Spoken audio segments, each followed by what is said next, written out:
Participate in this very sensitive piece of legislation that has been brought in by the Honorable Union Finance Minister Srimati Nirmala Sitharamanji.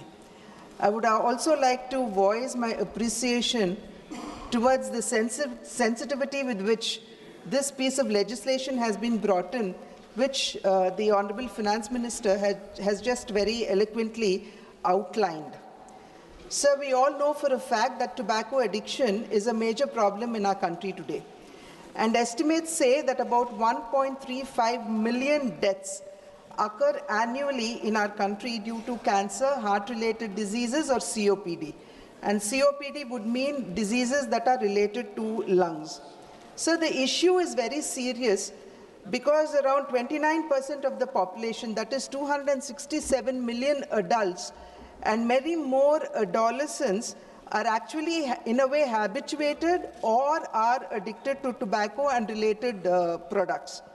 So the challenge is not simply the smokeless tobacco, which actually gives rise to incidences of oral cancer, but also the addictive nature of the tobacco products as well as the marketing tactics which are undertaken by various other sections of our society.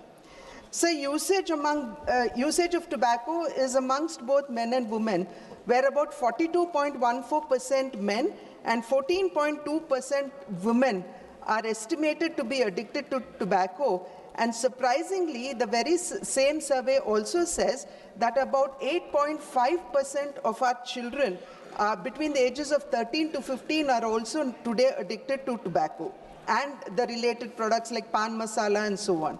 So tobacco, therefore, is becoming a major cause of death as well as disability in our country, which is something that we all need to take cognizance of. The issue does not simply stop with people who are smoking tobacco-related items like cigarettes and tobaccos and so on, but it also raises the concern of the passive smokers. And it is estimated that around 30.2% of our population are passive smokers, and this is also negatively impacting the health of that section of society. And when I say passive smokers, these are people who are inhaling the smoke that is let out by people who are smoking cigarettes and tobacco and so on. So India today is said to be the second largest consumer of tobacco and accounts for almost 1/6 of the world's tobacco-related deaths. So this simply speaks of the magnitude of the issue that we have in our country today. Today, India's disease burden, sir, is no more characterized by communicable diseases, but is rather today being characterized by non-communicable diseases like heart-related problems, cancers, lung-related problems, and so on. Sir, this only highlights the fact that we need to bring in a change not only in our lifestyles but also the habit, which would mean indulging in hazardous substances like what we have been talking about. So as per the study, cancer and cardiovascular related diseases, they top the list of NCD, that is a non-communicable disease list, and tobacco is also considered to be one of the largest contributors to the burden of non-communicable diseases.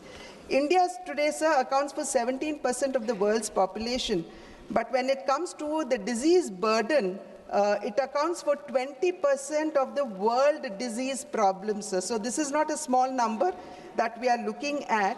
And the non-communicable disease burden, which was around 55% in 2016, is now about 60% deaths because of non-communicable diseases in 2019. So India is a welfare state which is committed to the welfare and well-being of its citizens. And the Narendra Modi ji government is also committed to the same, and having been committed to the same has taken the decisive step of imposing the GST on health hazardous substances like tobacco and pan products and so on.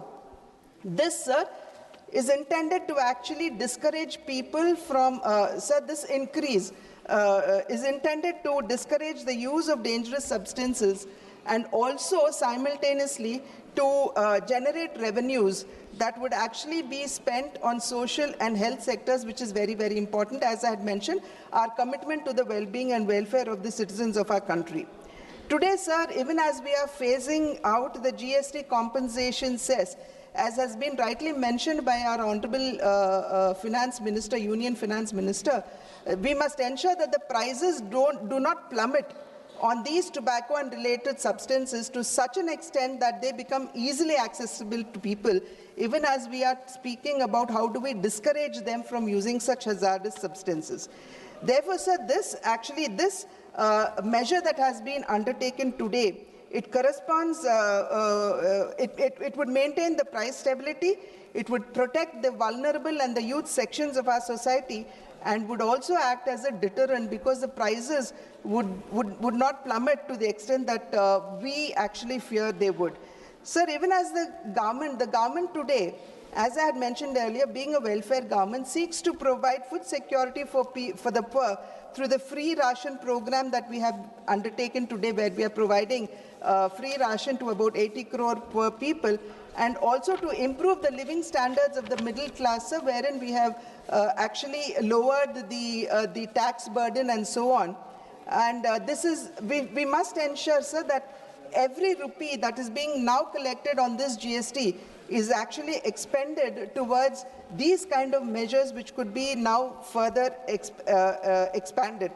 Sir, with focus on the health sector, the central government today has been able to increase the number of AIMS in our country from the existing 7 in 2014 to 23 today.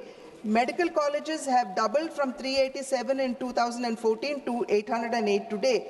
And above all, we have one of the largest health insurance scheme in our country in the form of Ayushman Bharat, which provides health security to about 9 crore people who have already availed the Ayushman Bharat, and the central government has expended 1.3 lakh crores on this program.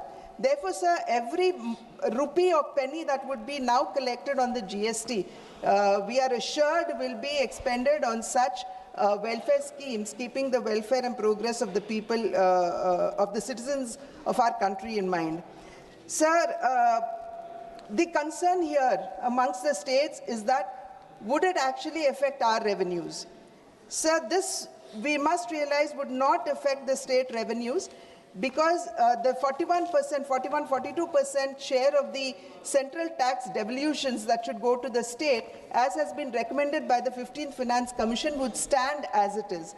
And it has already been outlined by the Honorable Finance Minister that this GST compensation removal was actually a time-bound initiative that was brought in, and it was agreed upon by all the states. So it is not a coercive decision that is being taken by the central government today. So the only concern here would be the farmers who are indulging in growing of tobacco. In our country today, sir, we have 6 million farmers who are dependent on tobacco crop. And we have 20 million laborers who are dependent on this crop. And above this, we have about 36 million people who are indulging in processing or exports and so on and so forth. So I would only like to appeal, sir, through you to the Honorable Union Minister for Finance, that along with the Ministry of Commerce and Industry and also with Agriculture, to ensure that the security of these farmers are kept intact, and the issues relating to them would be taken into mind, keeping the fact in mind that the farmers are not averse to any decision that the government would take that is related to the health of the country, but rather they would definitely seek support from the central government when it comes to crop diversification. There was once upon a time the initiative that was taken to diversify farmers who were indulgent in tobacco growth, and about, I'm subject to correction, around 110,000 and odd hectares acres have actually, farmers have actually diversified about 110,000 and odd acres of land to various other crops. But however, I think the other 6 million farmers that I'm talking about today, the interest of these farmers need to protect it is a strong appeal and prayer that I have to the Honorable Minister, sir. Therefore, sir, having gone into every minute details, we must realize that this calibrated tax adjustment fiscal step, this is to ensure that we have a more healthier and a more productive, because today when we talk of the youth, the young population in the world, India out of 65% of India's population is under 35 years of age. And when we say they are under 35 years of age, we're actually talking about a large pool of human resource who can actually become very productive for our country. Therefore, sir, this is to ensure that we have a healthier and a more productive human resource pool who would help us in realizing that the dream that we have before us, and that is to achieve a Viksit Bharat by 2047. Thank you, sir.